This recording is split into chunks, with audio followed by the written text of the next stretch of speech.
ত্রয়োদশ জাতীয় সংসদ নির্বাচনের আগেই গণভোটের আয়োজন করার সুপারিশ করেছেন জাতীয় ঐকমত্য কমিশন। এই ব্যাপারে নির্বাচন কমিশনের সঙ্গে দ্রুত যোগাযোগের তাগিদ দেওয়া হয়েছে। মঙ্গলবার দুপুরে রাজধানীর ফরেন সার্ভিস একাডেমিতে সংবাদ সম্মেলনে এই কথা জানানো হয় এবং এর আগে সকালে জুলাই সনদ বাস্তবায়নের উপায় সম্পর্কিত সুপারিশ অন্তর্বর্তী সরকারের প্রধান উপদেষ্টা ডক্টর মোহাম্মদ ইউনূসের কাছে জমা দিয়েছে জাতীয় ঐকমত্য কমিশন।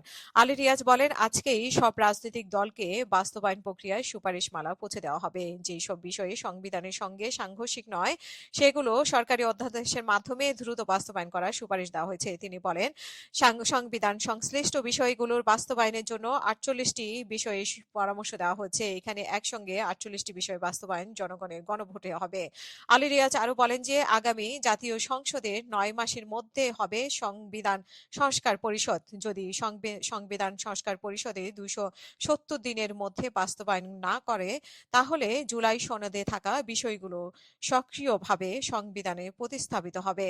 জুলাই সনদে স্বাক্ষর নিয়ে তিনি বলেন যে যারা স্বাক্ষর করেনি তাদের সঙ্গে যোগাযোগ অব্যাহত আছে, এনসিপির সঙ্গেও যোগাযোগ করা হচ্ছে। আশা করি এনসিপিও স্বাক্ষর করবে।